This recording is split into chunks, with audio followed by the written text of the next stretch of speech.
அஸ்ஸலாமு அலைக்கும் ஃப்ரெண்ட்ஸ், எல்லோரும் எப்படி இருக்கீங்க? அல்ஹம்துலில்லாஹ் நாங்கள் எல்லோரும் நல்லாயிருக்கோம். நீங்களும் நல்லா இருப்பீங்கன்னு நினைக்கிறேன்.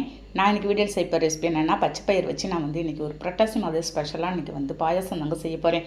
நல்ல ஒரு சூப்பரான டேஸ்ட்டில் இருக்கும். இப்போ வாங்க அதை எப்படி செய்யலான்னு பார்க்கலாம்.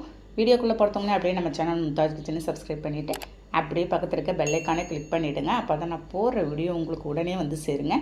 அதுக்கு ஃபஸ்ட்டு ஒரு குக்கரை எடுத்துருக்கேங்க. ஃபஸ்ட்டு இதில் வந்து ஒரு பச்சை பயிறு நான் வந்து ஒரு 100 கிராம் எடுத்துக்க போகிறேங்க. அதிலே ஒரு 150 கிராம் இந்த மாதிரி உடச்ச பாசி பயிரை நான் வந்து சேர்த்துக்கலாம். ரெண்டையும் நீங்கள் வந்து கலந்து செய்யும்போது சூப்பரான டேஸ்ட்டில் இருக்குங்க. லைட்டாக நான் வந்து ஃபஸ்ட்டு வறுத்துக்க போகிறேன். இதை ஒரு 2 நிமிஷம் கைவிடாத நல்ல வாசனை வருங்க. அந்த சமயத்தில் நம்ம வந்து எடுத்துட வேண்டியது தான். பாருங்கள், இந்த சமயத்தில் இப்போ நான் எடுத்துகிட்டு நான் 2-3 தண்ணி ஊற்றி நான் நல்லா கழுவி எடுத்துகிட்டு வந்துட போகிறேன். இப்போ பாருங்கள், செம்ம வாசனையாக இருக்குங்க. இந்த பச்சை பயிரோட வாசனையே சூப்பராக இருக்குது. பாருங்கள், எல்லாத்தையும் க்ளீன் பண்ணி எடுத்துகிட்டு வந்துட்டு இப்போ வந்து இதில் வந்து ஒரு 100 கிராம் அளவுக்கு இருக்கும். நான் வந்து நைலான் ஜவ்வரிசி எடுத்துருக்கேங்க. ஒரு அரை மணி நேரத்துக்கு முன்னாடியே ஊற வச்சு எடுத்து வச்சுருக்கேன். அதை எடுத்து அந்த தண்ணியோடையே நம்ம வந்து சேர்த்துடலாம். நீங்கள் வந்து இதில் வந்து இந்த நைலான் ஜவ்வரிசி தான் சேர்க்கணும், மாவு ஜவ்வரிசி சேர்த்துறாதீங்க. ரொம்ப உங்களுக்கு குழன்னு ஆன மாதிரி ஆகிடும். பாருங்கள், அதுக்கு தேவையான அளவுக்கு நான் வந்து தண்ணி ஊற்றிருக்கேங்க. இந்த அளவுக்கு தண்ணி ஊற்றிட்டு நான் மூடி வச்சு ஒரு 3 விசில் விட்டு நான் வந்து எடுத்துகிட்டு போகிறேன். நீங்கள் வந்து 3 விசில் கரெக்டாக விட்டிங்கன்னா உங்களுக்கு சரியான கன்சிஸ்டன்சியில் வெந்து வந்துடும். ஸ்டவ் ஆன் பண்ணி நம்ம வந்து குக்கரை வச்சிடலாம். இது அப்படியே வெந்துக்கிட்டே இருக்கட்டும். நான் கரெக்டாக ஒரு இது வேகிறதுக்கு எப்படி ஒரு 10 நிமிஷமாவது ஆச்சு நமக்கு. பாருங்கள், ஏரெல்லாம் ரிலீஸ் பண்ணிவிட்டு நம்ம வந்து பார்ப்போம். பாருங்கள் எந்த அளவுக்கு உங்களுக்கு வந்து வெந்து வந்திருக்குன்னு. கரெக்டான கன்சிஸ்டன்சி நமக்கு வெந்து வந்திருக்கும். இந்த மாதிரி இருந்தால் தாங்க உங்களுக்கு நம்ம வந்து குடிக்கும்போது சூப்பராக இருக்கும்.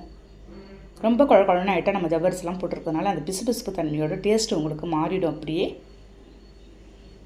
பாருங்கள், அந்த பச்சை பயிரும் நல்லா நமக்கு வந்து வெந்து வந்திருக்கு. பாருங்கள், இந்த மாதிரி இருந்தால் தான் நல்லாயிருக்குங்க.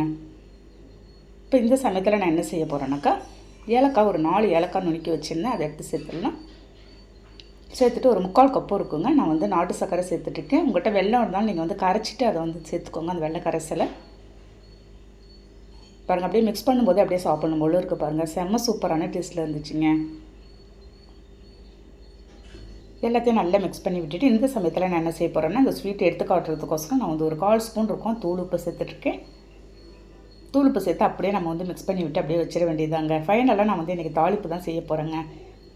ஒரு சின்ன வானலை நான் வந்து ஸ்டவ்வில் வச்சு 4 ஸ்பூன் அளவுக்கு இருக்கும். நான் வந்து நெய் சேர்த்துட்ருக்கேன். நெய் கொஞ்சம் கூடுதலாகவே சேர்த்துக்கோங்க.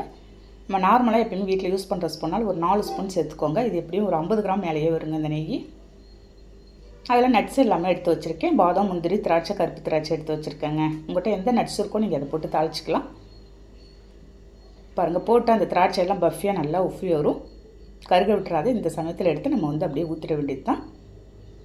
இப்போ என்ன செய்ய போகிறேன்னா, நான் எடுத்து வச்சுருந்தேன் இந்த பாசிப்பருப்பு பாயாசத்தில் ஒரு அரை மூடி கெட்டி தேங்காய் பால் எடுத்து ஃபைனலாக இறக்கி வச்சு தான் நான் வந்து ஊற்றிட்டுருக்கேன்.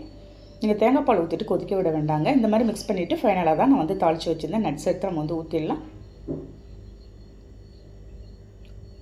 சான்ஸே இல்லை ஃப்ரெண்ட்ஸ், அவ்வளோ தூரம் அருமையான டேஸ்ட்டில் இருந்துச்சு. ஒரு சூடாக எடுத்து கூட நீங்கள் சர்வ் பண்ணலாம். அப்படி இல்லைன்னா நீங்கள் ஃப்ரிட்ஜில் வச்சு சில்லுன்னு கூட நீங்கள் வந்து சாப்பிட்லாங்க. இந்த பாசிப்பருப்பு அப்படியே ஒன்று 2மா வேகாத இருக்கிறதும் அப்படியே பாசிப்பருப்போடு வெந்ததோடு சாப்பிடும்போது சூப்பரான டேஸ்ட்டில் இருக்கும். உங்கள் குழந்தைகளுக்கும் நல்ல ஒரு ஹெல்த்தான ரெசிபி தான் இது. நமக்கு வந்து இந்த பாசிப்பருப்பில் நமக்கு வந்து நார் சத்து எல்லாமே இருக்குதுங்க. ஓகே ஃப்ரெண்ட்ஸ், நான் சொன்ன மெத்தடில் நீங்கள் ட்ரை பண்ணி பார்த்துட்டு எனக்கு கண்டிப்பாக கமெண்ட் பண்ணுங்கள். இந்த வீடியோ பிடிச்சிருந்தா அப்படியே லைக் பண்ணிவிட்டு ஷேர் பண்ணுங்கள். நெக்ஸ்ட் வீடியோவில் பார்க்கலாம். Okay, thank you, by.